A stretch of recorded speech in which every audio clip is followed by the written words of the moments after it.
36 weeks. Oh. Florida, 15 weeks. New York. Oh, beautiful. Welcome, welcome, everyone.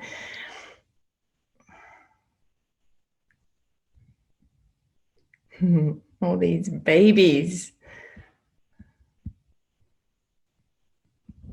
Meal plan delivery service. That's cool if you can find one of those.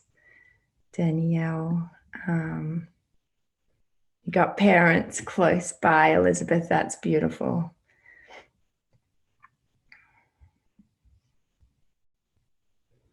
Great. So you'll be able to share, Elizabeth, or everyone, some of what you gather here with them, so they can really support you. Yeah, meal services. It's hard to find those around, so that's cool. For anyone that's just hopped on, I was just saying, jump in the chat. Let me know if you've had any thoughts around how you might be supporting yourself food-wise postpartum, who's gonna cook for you, or what sort of like preparations you might have already been thinking about. We'll give it another minute and then we'll dive in. I've got some good stuff to share with you. 37 weeks in New York City. Sweet. Mum's home. Mum's coming. Awesome. Okay, hello and welcome everyone. I'm really so happy to be on the Hatch platform again. I'm still in Hatch.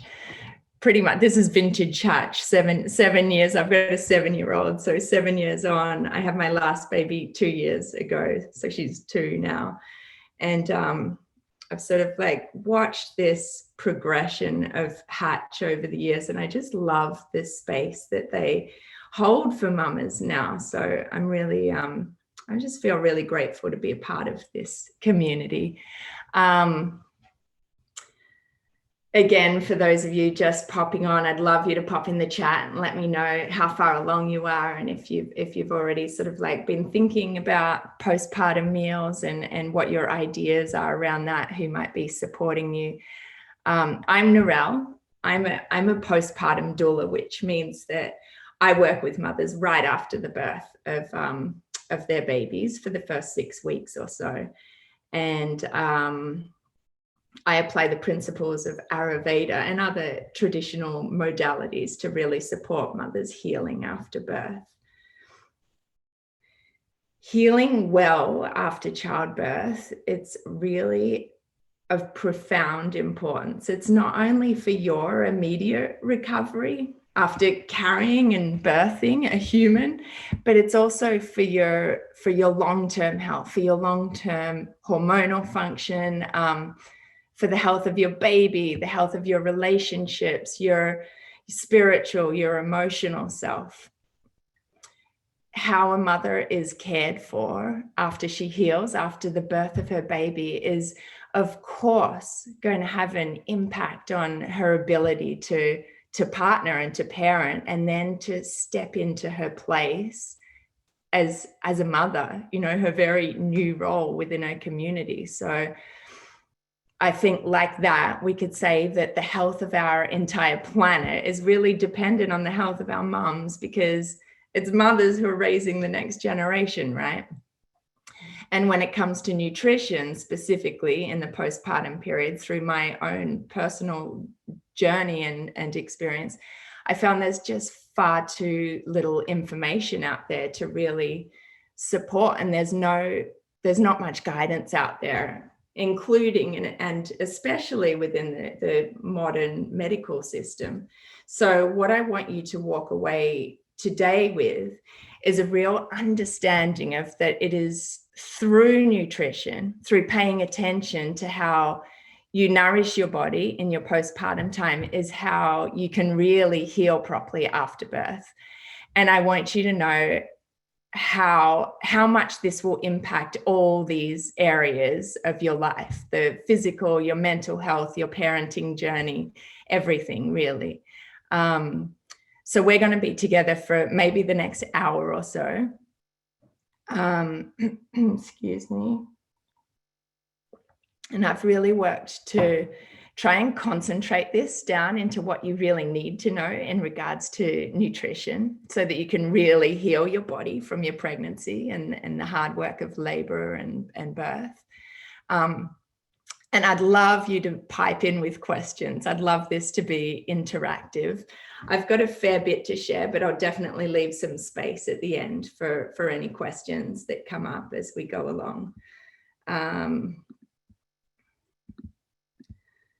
So yeah, just did my chat disappeared? There we go.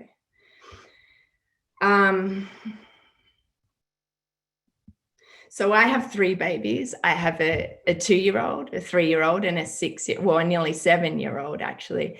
And when I was pregnant with number 1, I was a yoga teacher. I was teaching pre and postnatal yoga, trained as a birth doula. And I would say I had a pretty good grasp on nutrition, and I put so much effort into eating well through my pregnancy.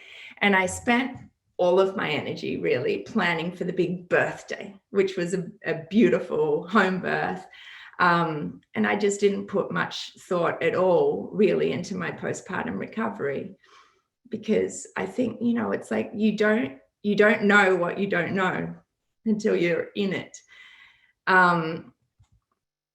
So that's why it's amazing that you've all shown up for this today, because it's sort of like I thought I knew what was what when it came to food, but you know, I figured my husband could care for me. He's a good cook and totally willing participant. He was just going to take over everything while I recovered, and we figured that like that would be totally fine.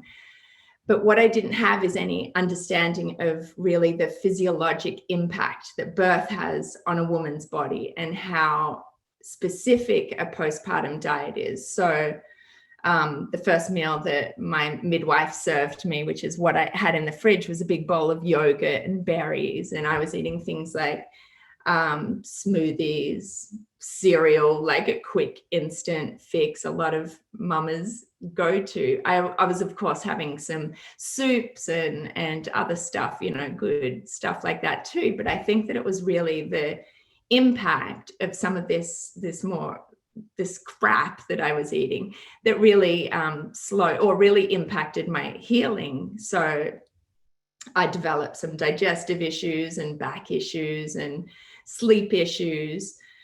And most people, including medical professionals, believe that things like hormonal imbalance and depression, anxiety, or major hair loss after birth, mood swings, period pain, bloating, stuff like that is seen as a normal postpartum experience. And it's just not true. Many of these issues stem from gut health, and a woman may slowly develop these types of issues over time after having a baby if she's not properly cared for. And then what happens is they're pathologized and they're medicated when really she just hasn't received the right kind of support and guidance about what to eat early on, okay? So a bit of background.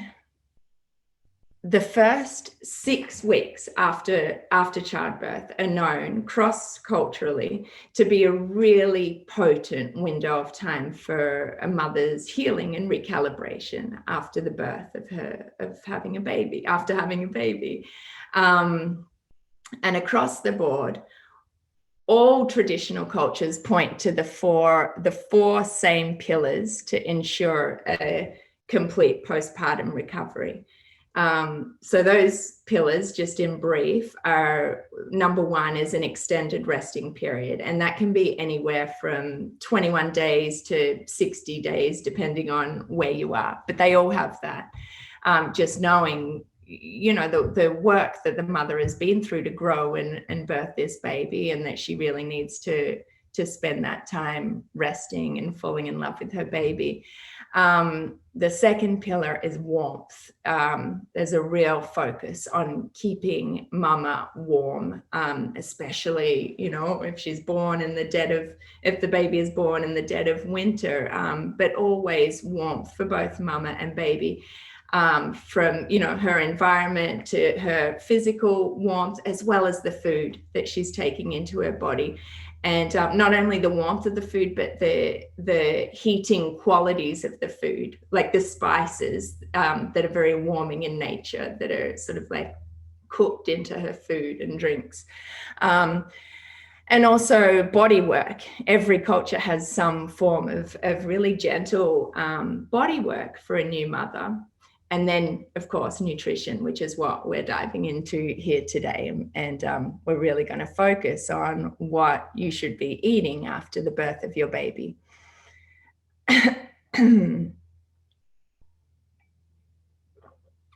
So, traditions from Russia to the Pacific Islands, China, India, they all have special foods that they're going to feed to new mamas after they give birth. But of course, the foods that you're going to be served in Africa are going to look very different to the food that you're served in China, but the principles remain the same across all cultures. All cultures recognize nutrition as really its paramount importance for a new mother's healing. All postpartum food has all the same qualities, no matter where on earth you are. And those qualities are, again, we just touched on warmth. So the temperature of the food you're eating, and the qualities, the warming qualities of the food. So basically foods that promote warmth in the body. The second thing is just simple, very simple food that, which basically means more easily digestible. We're going to break all of this down in a second. And then oily. So putting plenty of good fats to help lubricate the digestive system, which becomes very sluggish, as many of you probably know, through pregnancy and also in the postpartum period. And number 4 is nutritious. So just making sure that she has really dense nutrition that's going to help replenish the energy that she's lost through her pregnancy and through her delivery. So if we were living in a more traditional way of life, a new mother would be cooked for every day for the first 6 weeks after the birth of her baby, and that's what would allow her to fully rest and honor this extended resting period. In labor and birth, our bodies experience a great deal of physiologic stress. And as with any sort of like acute alteration to homeostasis, your temperature rises, your blood pressure rises. It's just tremendous physiologic work for your body. And it's normal. So in Ayurvedic medicine, we talk about the digestive fires and that they are extinguished at birth and they need to be rekindled again in the postpartum period. So in allopathic or Western medical language, it would say your body's ability to produce enzymes and hydrochloric acid and biome is diminished because it really has more important work to do in other places, like if you have any lacerations or preventing hemorrhaging, or everything that's shifting and healing in a mama is where the energy needs to be going. So the digestion is naturally slowed. So the purpose of the postpartum resting and the food that we're feeding to mamas is to rekindle the digestive fire. The digestive system in a mother is really similar to her newborn baby, really similar. And And like that, you want to pay that sort of attention to putting gentle foods in as you're giving your baby the purest of milk in those early days and months. So the 4 pillars, again, just to recap, are warm, nutritious, oily, and simple. So let's break this down a bit. So we're going to talk about what is going on in the body after birth. So after you have your baby, all women naturally enter a cold state. In Ayurvedic terms, you might have heard of the term vata imbalance. Basically, your body is emptied out very suddenly, really, and there's a spaciousness left in your belly, and your organs are in transition back into their place. The uterus is slowly involuting over the following weeks, and you're making this huge transition from gestation to lactation. Many women will start shaking after delivery, and it's like they're sort of shaking off trauma. So it's this sort of spaciousness and loss of fluid and blood through pregnancy. You have 50% more blood going through your body. And all of a sudden, there's all of this emptying out. And it leaves mama in a really cold and dry state. So we really need to bring warmth back into her system. And if we don't work to pacify this sort of imbalance that all mothers experience, it can start to manifest as things like insomnia or anxiety or digestive issues and depression, and down the track, like autoimmune complications and stuff like that. So one of the ways to bring heat back into the body is through what you're taking in. So what are the qualities of the food that you're going to eat? So warm, let's talk about that for a second.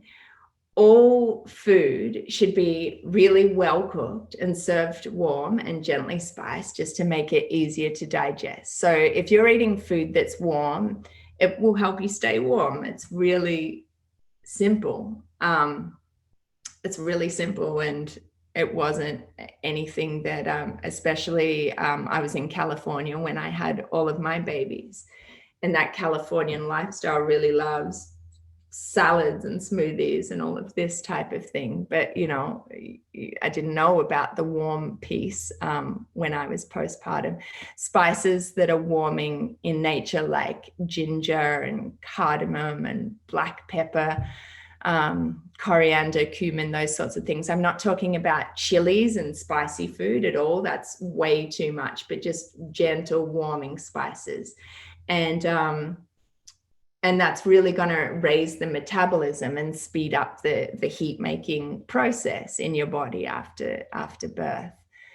Because you're resting, which is what you really want to be doing. They say 7 days in bed, 7 days on the bed, 7 days around the bed, seriously. So that's how tender everything's so stretched out, and everything's very loose, and you'll probably feel like you're going to bounce back more quickly than you should. So just really trying to honor that rest, but resting doesn't generate heat. So you're using your body to heat up any cold food that you might be taking in so that your body can digest it. So it needs to put energy into heating up cold food so that your body can assimilate it. And basically that's too much extra work for the postpartum body.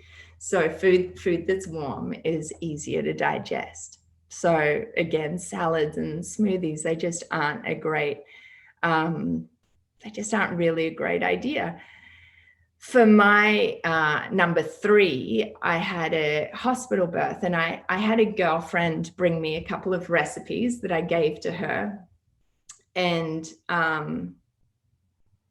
in any case, I was really curious to see what the hospital would serve me. And so I accepted the meal, and it was a big hospital, and they served me a salad, orange quarters, and a cup of ice water and dry crackers. It is literally the worst meal that you could give a new mother. The dry crackers are just going to ramp up the dry qualities that you're experiencing, the icy water, for everything that we've just spoken about, the rawness of it that makes it much more difficult to digest. Raw food, cold food take a huge amount of energy to digest. And it's not what you want to be spending your energy on. So if you're somebody that really loves smoothies, just think about taking them at room temperature. So use a really nice fatty milk, nut milks or dairy milk or whatever you like is fine. But don't put any frozen fruits or vegetables into it. Really ripe, juicy fruits would be fine. And add just lots of really delicious, healthy fats like coconut cream or almond butter, avocado, ripe fruits. I tend to avoid them altogether for a while, but like that, they can be really, really yummy and just fine if you really like your smoothies. But try and stay clear of the raw foods and the salads. So Nutritious, the second pillar, is, I have to say, just try to know a little bit where your food is coming from, just to the extent that you can. Try to stay away from anything that's industrial farmed, because those types of foods can often come with chemicals that make it really much more difficult on your system on many levels. So Nutritious is really... You want to eat nutritious food so that you can replenish the energy that you have given over for your baby to grow. And then the energy that you've lost through the labor and through the delivery. A woman's nutritional needs are high in pregnancy, but they're even higher in the postpartum period, because her body's got all of this recovery work to do. And like I said earlier, she's making this transition from gestation to lactation. And there's just so much going on, involution, making the milk, all of this. So the food that she eats needs to be densely nutritious, because your baby is going to take what it needs no matter what. And if you're not putting nutrition back in for you, you're going to end up depleted. So while things like an easy, quick bowl of cereal feel like sustenance, or a croissant or something like this, there's really nothing in that for you or for your babe.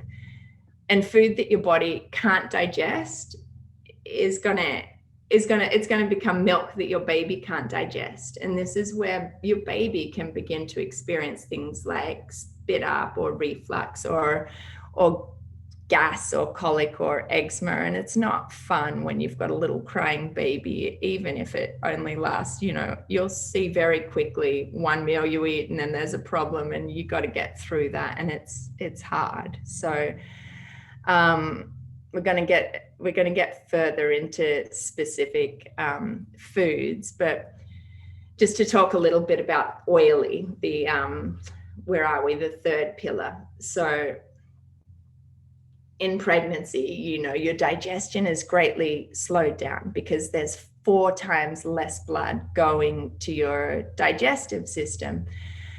And this happens for any woman carrying a baby. It's normal. The change to your GI tract, your gastrointestinal tract, is not anything of like deficiency or pathology. It's just a woman's physiologic design when she's carrying a baby, so that you can grow a baby, so that you can expand, and slowing down so that you use the maximum energy from the foods that you're taking in pregnancy. And and you have more estrogen in pregnancy than in your whole lifetime. And then all of a sudden it's dropped, and this flushing out has to happen through your pee and through your poo and through sweat. A lot of women will experience night sweats or, intense sweating after birth for any amount of time in that postpartum period. And that's just your body flushing out any of these hormones.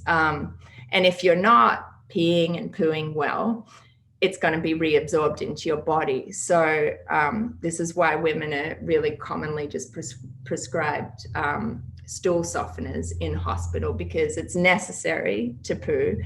And in hospitals, they're really going to want to see that before you leave. So here's where we can bring nutrition in to really support that and avoid taking any types of medications, because the proper amount of fat in what you're eating or in teas that you're drinking and things like that will really help to lubricate your body. So fat's a major source of energy for us.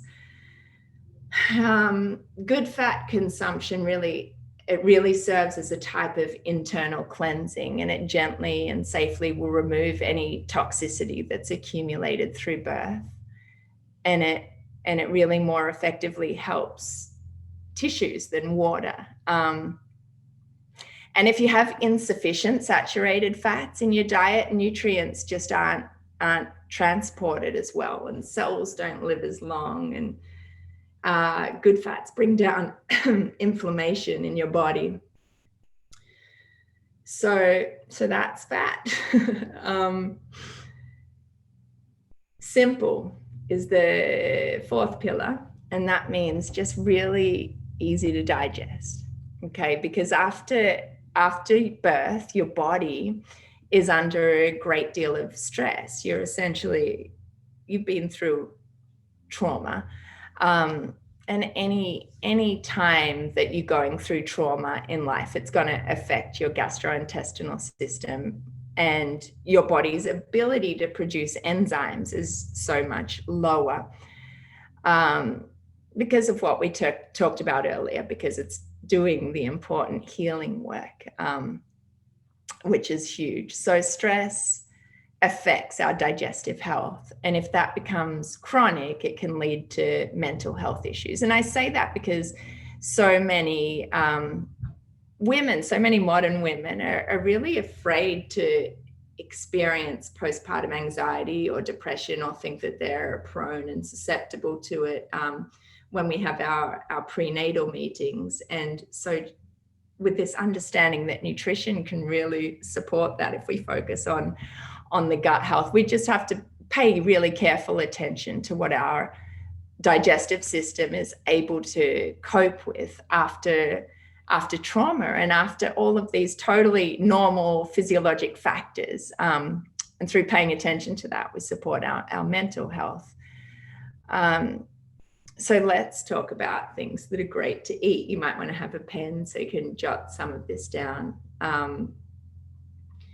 In hospital, I mentioned that I had a girlfriend who brought food to me, and unfortunately, we're in a very strange moment in time where that may or may not be possible in depending on where you are, I guess, or how you're birthing.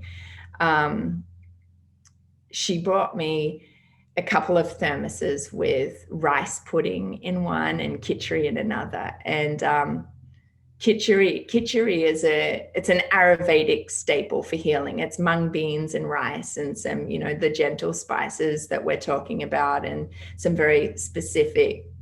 I have a very specific clutch of vegetables that I serve to mothers in the postpartum period.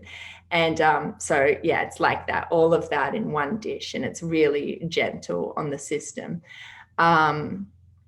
I have a great recipe for that, which it's all free on my website. If you jump on there, my website's sagemama.com, Sage Mama with 2 M's, and you can download. I have a free sort of like, I can't remember what I call it, mama support guide. And it comes with a bunch of really lovely, gentle recipes that you can give to people to cook for you. So jump on there and get that. And I usually prepare something like khichdi at least once a week for a new mum, and a big pot of that can serve her for breakfast and lunch and dinner for, 2 days even. And you can get a good blob of healthy fats into that. Avocado, things like that is really going to support your system. And then, of course, things like gentle soups and stews. The specific vegetables that I like, they're, like I said, limited to quite a short list. And we're talking just the first 6 weeks to focus on just focusing on these vegetables. So things like zucchini and asparagus and carrots and celery, they're sort of like more watery in quality.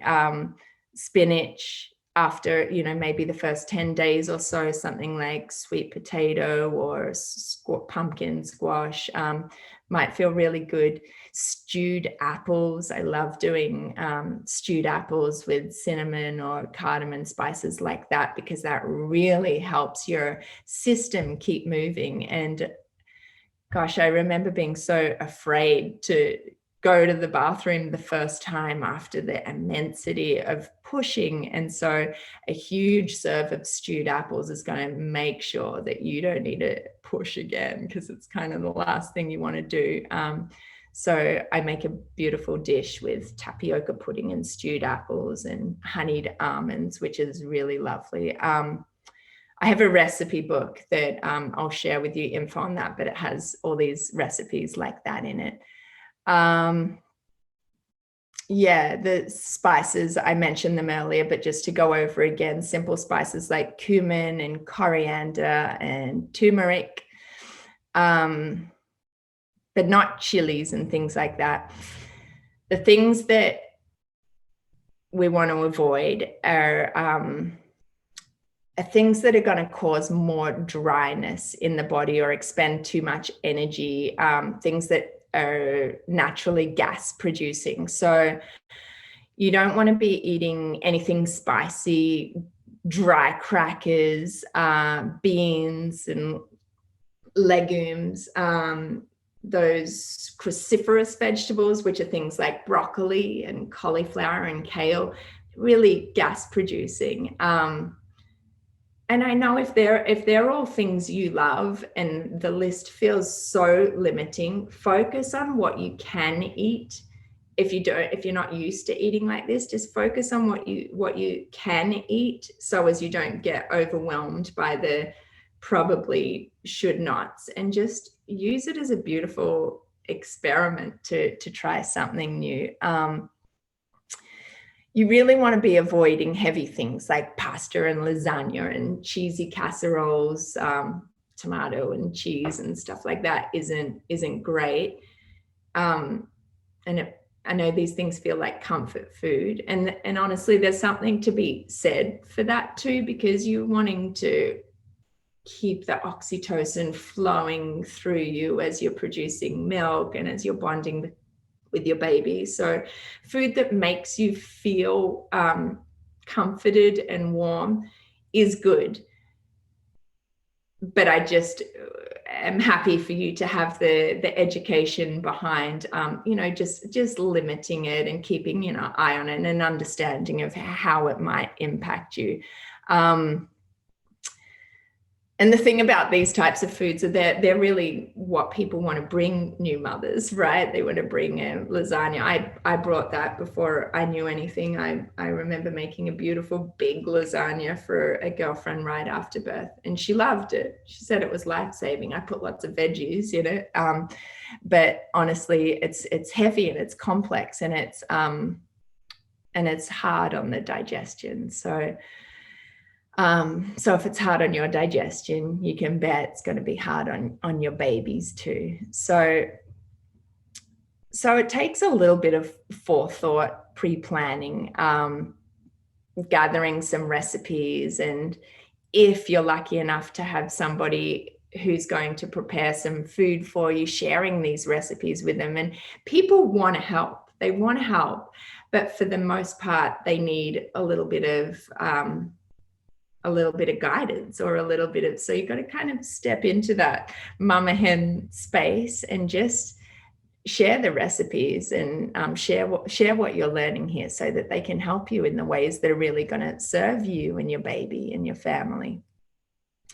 Of course, a lot of people want to prepare and freeze food, and it's, unfortunately, I have to say, it isn't ideal, just simply because the food, once it's cooked and frozen, it's just simply not as nutritious. But that said, we really have to work right within the parameters of our modern lives. And so many of us aren't going to be able to have someone around who can cook every meal for us. So I would say to have some bone broth or nutritious soups just stocked with vegetables and things in the freezer is definitely going to be better than hoeing down a bowl of cereal in an emergency. And you're going to be hungry. There's going to be an eating emergency. If you think you're hungry now while you're pregnant, it is ramped up so much more in the postpartum period. So just bearing that in mind, that it's not ideal, but in many cases it's necessary. So just putting beautiful broths and soups away would be ideal in that situation. But ultimately, consider who can be cooking for you through this time. And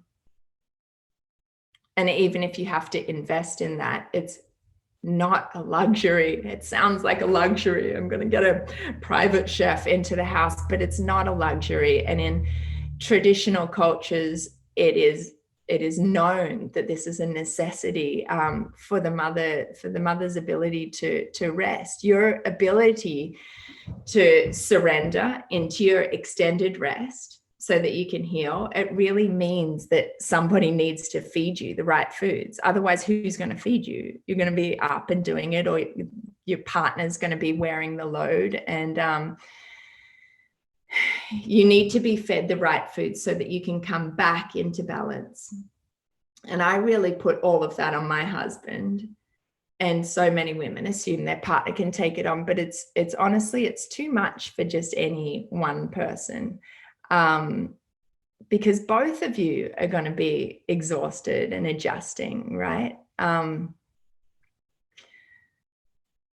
mother and her partner really need multiple layers of support so that they can do this really well. And having at least someone there who can tend to you, to mum, it's a really key investment for everyone's long-term health. And like I said, and they oftentimes, unless you're getting an Ayurvedic doula or a doula that knows a bit about nutrition, oftentimes they might need a little guidance. So don't hesitate to hand out some of the recipes that I'm sharing with you. And like I said, you're going to be hungry, really hungry. So just be prepared with the right stuff. So the quality of the food that you're eating is going to directly impact the quality of your sleep. And of course, it's expected when you have a new baby that you're going to be losing sleep. And really your body is equipped, the postpartum body is equipped to be able to handle that, to deal with that. But the quality of the sleep that you are getting is really important, because that's where your hormonal repair is going to be taking place. Okay, so I'm going to touch on a really loaded subject, but I have to go here anyway. It's vegetarianism, and I've had a lot of vegan clients and navigated that with them. And it's tricky because, I mean, for all the reasons that, I totally get it. There's a lot of values tied up in being vegetarian, a lot of identity. But the thing to think about is that no traditional culture is truly eating a completely vegetarian diet in the postpartum period. Mums need essential ingredients for the healing of her connective tissue. So basically, we need collagen to heal. And if we don't have collagen, connective tissue won't heal really completely and properly after the birth. And it's imperative that the postpartum body has what it needs for optimal repair and healing. So you can have all these other ingredients, but if you don't have the collagen, it's not going to fully complete the process. So for you vegetarians that are watching, if you can stomach a really good organic grass-fed bone broth in your postpartum period, and also a good quality ghee to add to things, it's something that I would just love to see you incorporate into your healing diet, you know, like medicine. So ghee, if you don't know, it's a clarified butter, and it's lovely to put a scoop on everything that you eat. It's lubricating the system and getting all those oils back in, and it's assisting the movement, the toxicity. So I love to put a scoop of ghee in. I make this chai tea. I'm pretty sure that's in the recipes, the free recipes on my site. I'm just putting beautiful warming spices, a chunk of ginger, and a scoop of ghee in there, and whizzing that up in the blender, and it's amazing. And for bone broth, you know, to make it easy, you can even get dehydrated packets, which if you find somebody that has a good process for doing that, that can make it really easy. But it's super, super easy to do yourself, to get a pot going when you're in labor. When a mama that I'm working with is going to have bone broth, I'll put that on when I know she's in labor, and just get it going for days, and then strain it off. And like that, you have it. The knuckle bones have the most collagen in them, so that if you're going to try it yourself, then they're the good bones to ask for. And teas. So I wanted to mention a few herbals to have in your swag if you want to use that to support you after birth. I know there's a lot of information download happening here, so I don't want to overwhelm you, but I just wanted to share a couple because I've found them to be really supportive, and I always bring them when I'm going to mums and I prepare a couple of different teas at least in a visit. Let's see. Yeah, so for buying my herbs, I mean, I buy lots of herbs because I'm making preparative sitz herbs for bathing the perineum after birth. And also I buy all of my herbs for teas and things I like mountain rose herbs, because you can get good quality organic herbs, but I'm sure you can find all of this stuff, just loose leaf herbs, in health food stores and things like that. So I like oat straw and nettle leaf. They'd be my two keys to have around. Oat straw is delicious, and it's really soothing on the nervous system, and it supports milk production. And nettle is a really good source of iron. Now, nettle's a little sort of like astringent, so drying in quality. So pairing it with oat straw, which is a little more lubricating, is a good combination. And I always have just loose fennel and fenugreek spices. You can get them at any supermarket. And I do 1 part fenugreek because the fenugreek's quite strong, and 2 parts fennel. And I'll prepare that in a big thermos or jug or whatever, and put it beside mama's bed, and she can just strain it out and sip that all day. It's not the most delicious. It's not a bad tasting tea. It's fine, and it supports milk production, and it also is really it really aids digestion too. nettle, loose leaf, and shatavari is another really good supplement. It's an Ayurvedic supplement, and it's just an awesome supplement for women's health. It really supports reproductive health, so you can check that out. I love to just add a scoop of that into the chai tea that I mentioned earlier. And you can buy things like that. There's a website, if you're in America, called Banyan Botanicals. I can put all this info in a follow-up email if I'm spewing out too many names at you, but the Banyan Botanicals is a really lovely Ayurvedic supply store, and you can get quite a decent packet of fennel and fenugreek from them, as well as the shatavari, and that would be great to have in your swag, have someone making that up for you. And lastly, I want to mention omega-3s. We're so depleted in omega-3s in our modern diets, and so commonly people are getting plenty of the 6s but not the 3s. So really keep that up, mamas, in the postpartum period, because like I was saying earlier, your babies are going to take what they need, and essentially our brains are made of fat. That's why we're adding all of these healthy saturated fats into our diet, raw fats. But if we don't keep up with omega-3 intake, both in omega-3 rich foods like salmon and sardines, or avocado, what else? Put some ideas in the chat if anybody has other, Brazil nuts, certain nuts and things. Our babies, if we don't have it, our babies will get it from us. They'll take it from us, and that's where we become depleted. And then we really risk long-term health problems that stem from this kind of depletion.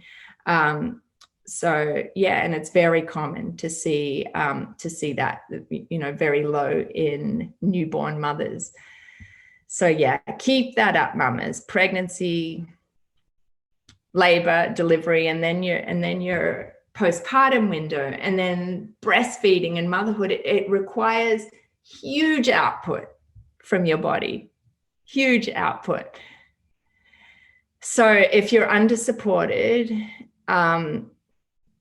through this whole we are under-supported as it is through this whole process, and as a result of our modern lifestyle and living situations. So if we then become undernourished to boot, it manifests as depletion, and years of depletion is, it's a cascade of problems and systemic issues. So with the right input, which is everything that we're talking about here, you can protect your life force so that you don't degenerate as a result of this tremendous exertion of all of it, and parenting beyond. It's like it doesn't stop. So you've got to keep nourishing yourself even after the 6-week window. I'm going to start to wind up now. Okay, so the first 6 weeks, they're the really crucial period to heal and to recalibrate. But really, healing happens in layers over time, and it encompasses not just the physical, but also the emotional and the mental and the spiritual. It's every layer of your being is in transition, mama. And I always tell the mothers I work with that if at any point beyond 6 weeks, over the coming months or even years after childbirth, if you're experiencing any level of depletion, hair loss, anxiety, or insomnia or whatever, just come back to committing to this simplicity of this diet and the fats and everything that we're talking about, to restore again this overexerted system. We've really forgotten how to care for our mamas, and we're all doing it alone. We're all doing it alone. And so just knowing that it's not supposed to be like that. It sounds corny to say it takes a village, but it really does. And we have to work hard to bring that back into our modern lives. So just to recap, okay, on what we've covered, you're going to focus on warm, simple, oily, and densely nutritious food. And really resource yourself, okay? Work out who's going to bring you food. Or how are you going to get that, ensure you get that nourishment into you? And don't be shy about getting specific about what you need, because people just don't know what to cook. They want to help. So get on the website, get on my website, sagemama2msagemama.com. And if anybody found that, just stick it in the chat. That would be great. Those recipes, like I said, they're designed to be made for you, not by you. And I mentioned earlier, I have a recipe book too, which I manifested at the beginning of quarantine. And it's just a super simple guide for eating postpartum. And it has a good clutch of really, really excellent, easy to prepare recipes. And I've included in there some postpartum rituals. I sell this book also on my website. I sell it as part of a postpartum essentials gift box, which includes my golden guide and a week by week planner, the golden guide is a week by week planner to have by your bedside, just to support you on your postpartum journey. And I also have in there my custom blend sits herbs, and an awesome belly band that I sourced from Australia that's just so comfy and so easy to use. My favorite. There's some Earth Mama vegan nipple butter in there, and of course some of Hatch's beautiful cozy cashmere socks. It's an awesome box. It's I'd love you all to have one of these. So in the follow-up email, I'll send a discount for you guys to use for that. And there's a version of that box which comes with virtual support from me too. So that's really sweet. I can kind of like help you prepare your bedside and guide you through. So I will pop the link for that in the chat. So I want to open up space now for a bit of Q&A. We're almost at an hour. I've got a bit of time that I can hang out. If anybody needs to jump off, this is going to be recorded anyway. But before you go, I just want to mention, before we hop into the chat, and I'm super excited to share this with you. It's a little bit early, but I've spent the last couple of months creating a course for expectant mothers. It's for you, and it's really, it's so good. It's basically, I've put together everything that you need to know to be able to prepare for your perfect golden month. And it's coming off the back of just wanting every mother to be able to thrive physically and spiritually and emotionally after she has her baby in that postpartum window and into motherhood too. So, it teaches you pretty much everything that you and your family need to know to get set up for your perfect golden month. It's things like how to prepare your sits bath. What the heck is a sits bath? Belly binding, self-massage, baby massage. Go a bit further into Ayurvedic principles in there. There's a module on preparing with your partner. We talk about services versus stuff and dig into that, which is fun and interesting. You think you need so much stuff. And of course, it covers breastfeeding and more about nutrition. Just like that. So there's so much good stuff and amazing interviews too with some really incredible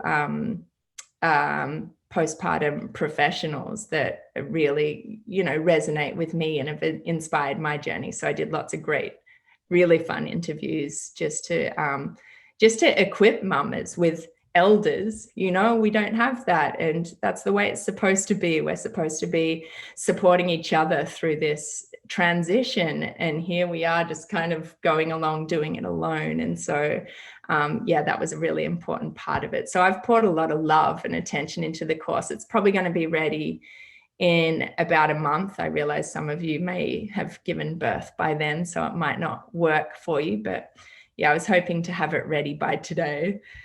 But I've just basically moved from Los Angeles to Australia with 3 kids, and I'm a little more disorganized than I would have hoped to be at this point. But it's coming. We've shot it all, and yeah, just getting through that. So if you're interested, and I really want all of you to have it and to use it.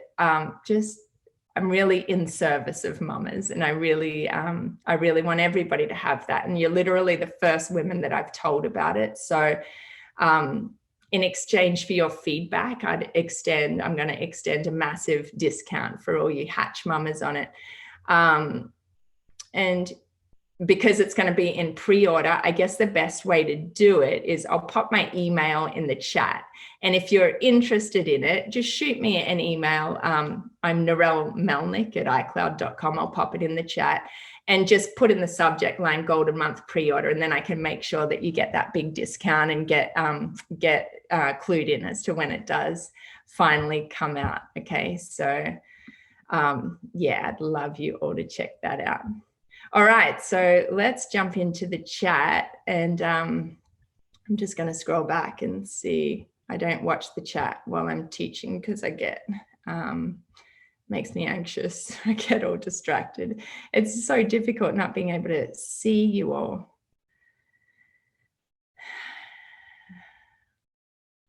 I don't know if you can. I'm sure you can unmute. If anybody wants to unmute and ask any questions, that'd be really nice to hear a voice or to see you. Enid's hoping for mum's delicious cooking. Beautiful. Oh, you beautiful women. Oh, there's a 3-week-old Rose. Congratulations.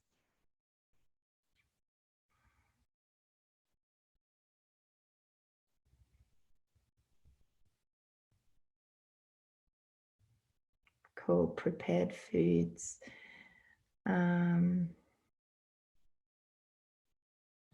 So gorgeous to think about this world. We're all sitting with you're all there with your bellies connecting in this way. We're making the village. We're making it work for us. Where can you buy my cookbook? So that's on my website here. I'll pop, is this going to work? I'll pop my website in the chat.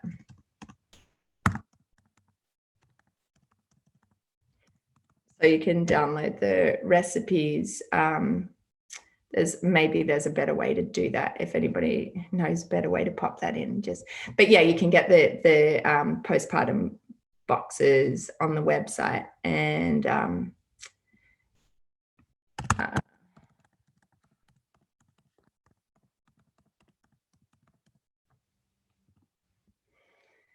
that's my email.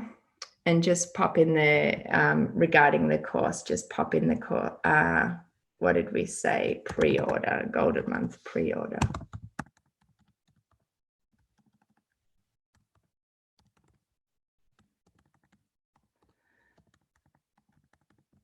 Okay, so let's see. Some advice around how to really relax and be cared for. That's hard for me. Oh, Jenny, yeah. And that's really important. It's really important because, as I touched on a little bit, oxytocin is that the hormone of, it's the love hormone. It's the hormone that's going to help bring your baby down. And it's also the hormone that's going to allow you to nurse your baby. It's the hormone that allows the milk to come out. And it brings about feelings of well-being and trust and empathy and compassion and all of those essential feelings that a new mama needs. And so just really thinking about pre-thinking about the things that do relax you, what little or big that bring you peace and joy. And it could be as little as, for me, that would be a beautiful cup of chai, receiving a massage. If you're somebody that knows you get a bit anxious like that, maybe considering searching for somebody that does postnatal body work to just help keep you in that state, and getting as much support, and not just support, but warm, loving support. Somebody that can see you, knows you, somebody that can see you for who you are, and be with you through what's going to be one of the most tender moments in your life. So, someone that can witness you in all your glory, that you trust, and that might not be your mum or your mother-in-law or even your best friend. You might need to resource that within your community. There's some beautiful doulas out there, and it really is a smart investment to get that support around you. Because it takes a village. It takes a village, and you're not meant to do it alone, Jenny, or anyone. It's a good question for everyone. No, the essentials box, Brianna, is not the only way. The recipes are, there's a free download on my website that is, it says download your free guide for mamas, and there's free recipes. I can't remember. There's maybe only 3 or 4 recipes in there. So yeah, the other option is I'm not even sure if right now I have the book for sale independent of the package. I think it's only with the package. I'm managing all that back in America, so I've got to see if she's got stock to sell that independently. But reach out to me via that email, Narelle Melnick at iCloud.com, and we can work it out if something's not happening there.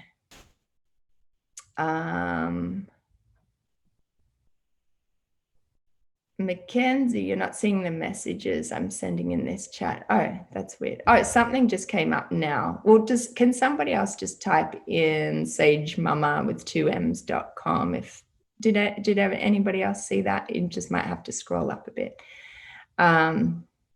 Julie's due with her 3rd in a month. Any tips on reality checks for postpartum healing when you have other children at home? Yes.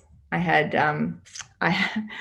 2, and then I got surprise pregnant when I was 6 months postpartum with my second. I got surprise pregnant, so I had 2 littles at home, and I'm just going to say again, invest in the support, get as much support around you as you can. My husband and I made really strong decisions to be like, okay, we're gonna ramp up getting a cleaner, and that wasn't just it wasn't it felt like a necessity to me to have to invest in that sort of support. I know that might sound a little bit privileged, like I just got a cleaner and I got a doula, but for me it was really that I valued, we pour thousands of dollars into a wedding or into other events in our life, but we somehow undervalue this period. So just thinking about who's going to take the load, because where are the aunties? For most of us, we don't have aunties or even siblings or parents or oftentimes friends that can really resource us through this time. So just pulling in what you can to make sure that jobs are taken care of, like the dishes and like the cooking and like a little bit of attention for the older children. And when the baby sleeps, getting down on the floor and trying to give. One of the most beautiful tips I had from our Waldorf teacher, because my little one was so little and she'd want to get in the lap when I had the other one. And when I said to her, Mama has 2 laps, and that just relieved her so much. It's like, oh, there's still room for me. It got a bit tiring on me. And eventually I was like, Mama's got 1 lap now. But just sort of like trying to hold the space for them. But resting still, just camping out in the room, as much as you can. And it's not going to look like it does with your first, for sure. You're going to be up and down a bit more. Be aware of that and be forgiving on yourself for that, and just keep retreating as much as you can and keep trying to hold that space within the parameters of having other kids. Oatmeal, Danielle, I'm going to scroll back again. I'm sure I've missed some stuff. Oatmeal's great. Oatmeal really helps with milk. Thank you for mentioning that. I forgot about oatmeal's a really good one. It's simple. Yeah, it's good. It's a really good one. And you can put all the spices and stewy apples, and you can add lots of good stuff to that. So that falls as and it's a slow release sugar. So a slow release form of energy, I should say. So yeah, there's nothing wrong with a good hearty bowl of oatmeal, and you can really add some good stuff into that. You can't see the recipe download on the website. Let me do a follow-up. You'll all get a follow-up email, so I'll make sure that there's direct links in there, okay, for all of that. I thought it was a pop-up. It should be a pop-up. I've got somebody doing a bit of work on the site, so I don't think that should have changed though. Yes, I will send the email. Thanks, Angela. Yes, I'll include that link. And let's see, I'm going to scroll up a little bit.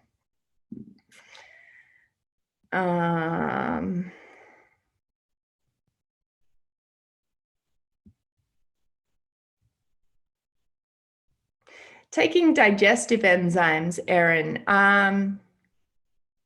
Yeah, I don't know.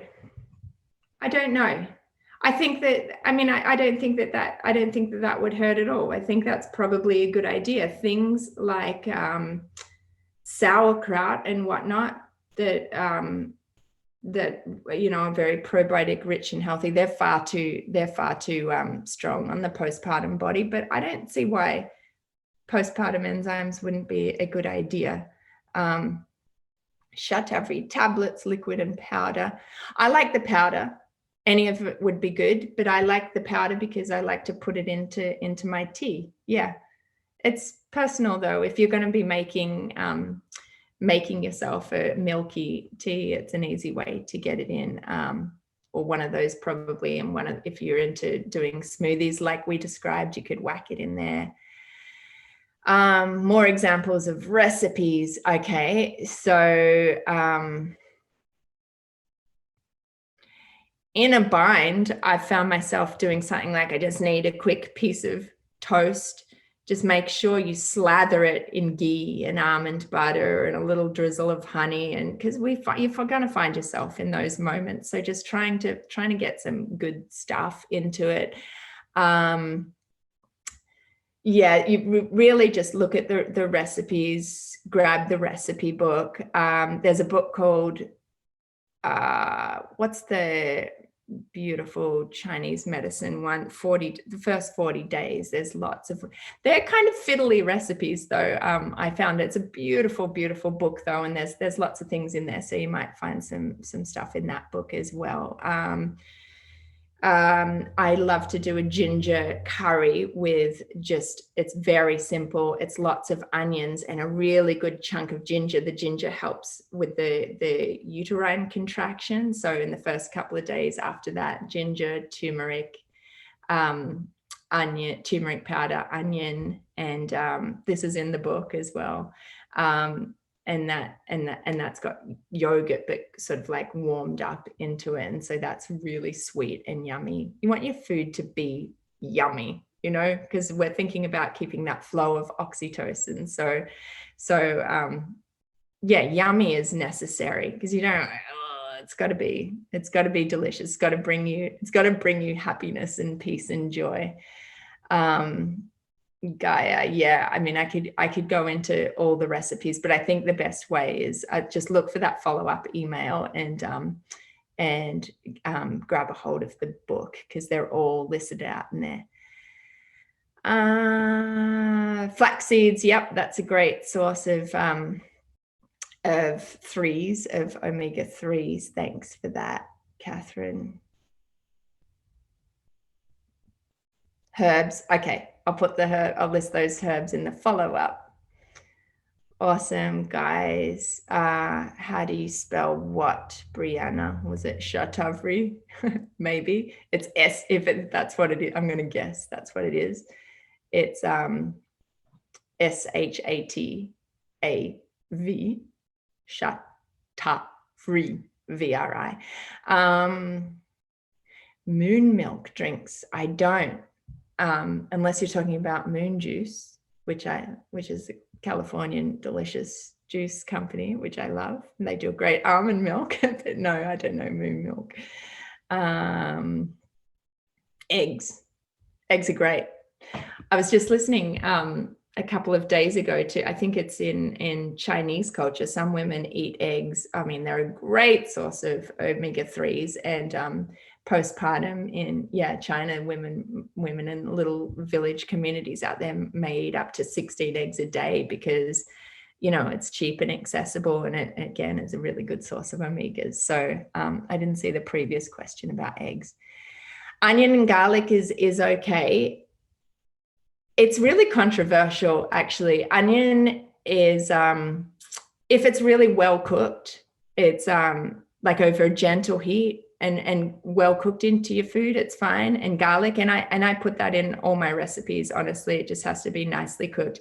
It's definitely controversial. Some people say that babies don't like the garlic. I haven't really had any experience with any issues with onion and garlic, but when I had support the second time around, my doula was telling me you shouldn't have any ginger, any onions, any garlic. But I've since really, studied a lot more around that, and it seems to be fine, and I found it to be fine, and all my clients have been totally okay with that. Grains, so rice, just white, organic, really well washed rice is a staple, preferably pre-soaked as a grain. Brown rice is not great because it's harder. It's still got the husk. It's harder in the digestion. It's difficult. So, and then split mung dal is what I would put in the khichdi. So you're cooking the rice and the beans together with spices and vegetables, and again pre-soaked. And there's a little spice called asafoetida, or hing is an easier one to spell. They're the same thing. And you put a little sprinkle of that in with the mung beans, and it just helps break them down, so it makes them more easily digestible. So pre-soaking, adding the hing, and that makes a really good bean. But otherwise, grains, you know, sometimes, and I think in my book, I've got I think there's something that I serve with quinoa, but I would say reserve quinoa for after the first 10 days or so after delivery, because it can be a little, I mean, I get a bit funny with quinoa. If you're just experiment and excuse me. Yeah, just experiment with that. Quinoa's okay. Barley might be a little gassy. You would want to pre-soak that too. But yeah, they're the ones that I can think of right now. Oats. Let's see. Starting meal prep this weekend. Oh, gorgeous. Morgan. Hi, Chelsea, 20 weeks in Chicago. Good, you got husband on board. Good, man. Okay. Yeah, I think going to be some pre-prepped foods going on. Yeah, good luck with it all. Just scrolling through, down, down, down. All right, beautiful mamas. Good luck with all of this. I'm going to be popping up in Hatch again over the coming, I can't remember the date of the next one, might be the 20th. My husband and I do an awesome talk together. We really love doing it. It's Hatch. It's on Hatch, and it's postpartum for couples. And jump on that with your partner, because it's really beautiful. Dairy products. No, I don't advise against it. Ayurvedically speaking, milk, cow's milk, is really revered as a staple of postpartum diet. But that said, it would be the go-to for any baby that is experiencing, or mother that's experiencing, any digestive disease. What would you say? Any digestive issues. Dairy and citrus, you want to avoid citruses for sure, but they would be the things that you would first remove from a mama's diet if there's issues. So for me, with my second and third, I was having a really good quality raw cow's milk and raw butter and things like that that I would get at my farmer's market. And it was okay, but sometimes I would just feel it sitting a bit heavy. So again, just try and see how it feels to you.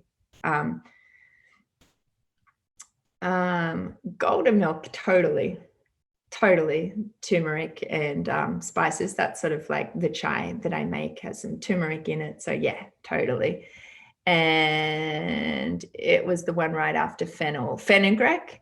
Did I miss a question? Fennel and fenugreek is the beautiful tincture to have by your bedside. Drink lots of water too, ladies, because the water is going to help flush you out, and milk production and everything. Okay.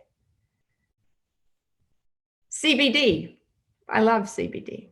I think, my husband's going down a real wormhole of all kinds of biohacking stuff. He's big on the CBD oil, and gosh, what's the other one called? MCT oil. He puts that into his coffee, and I add a little bit of that into my smoothies and stuff. So, yeah, I think that's something to experiment with if you like that. It's not, you don't need to eliminate it, I don't believe. Cool. Okay, I think we're winding up, mamas. All right. Well, thank you so much for showing up for yourselves and being here and just paying attention, because like I said, your healing is paramount. It's the wellness of our planet is dependent on the health of you. Okay, so really call in that support, knowing that. Go in with that kind of charge that I am going to get everything I need, and I'm going to value myself, because the superwoman complex, doing it all. My mom did it all. That's what I thought. My mom had 4 kids, and she did it all, and she was always martyring herself away in the kitchen, and she died of ovarian cancer at 60. I mean, we can't do that. We can't do that to ourselves. It's going to cause huge depletion. So pull in as much support as you can possibly get around you, as much as you can possibly invest in. If ever there's a time to do it, this is it. Okay, because you need it. It's beautiful, and it should be a very beautiful. It should be the best time of your life, and you can do that with the right preparation. Okay, so all right, beautiful mamas, I'm going to sign off. Have a beautiful rest of your depending on where you are in the world, rest of your days or evenings, and I'm going camping now. I'm going to jump in the car and go camping with my 3 littles. So better go and do the mad whirlwind, getting us out the door. Okay, lots of love.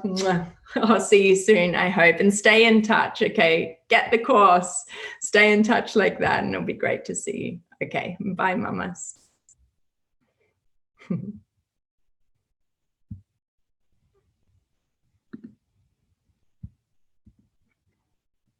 Oh, I just saw a couple of questions in an area I wasn't looking. If you're still there, Is depression related to nutrition? It's a really good question. Yes and no. Okay. Depression, I'm not an expert on that, but everything that we've talked about is to say that gut health can oftentimes kind of like go into these other issues, and certainly if you can put a focus on trying to heal that, it can be related to depression. Sometimes depression though is something that a person is really prone to experience, and can be supported by other means. But my go-to is always nutrition, diet, and healthy fats and supplementation and things like that. Am I still live? It said answer live. Anyway, I think I did naturally answer live. We'll see. Caitlin, favorite healthy fats, definitely ghee, coconut oil, raw olive oil, raw toasted sesame oil would be a good one. Sesame oil is great for putting on your body too. It's really like pacifying for that airy, windy state. So putting warm oils on your body is another healthy way to get fats on and into you. Yeah, they'd be my favorites. Yeah, oats and steel cut oats over here. Yeah. Rolled oats and steel cut, both fine. Pre-soaking would be a good idea. And CBD. Okay, we answered that. Okay, beautiful. Thanks, ladies. Lots of love to you. Okay, bye.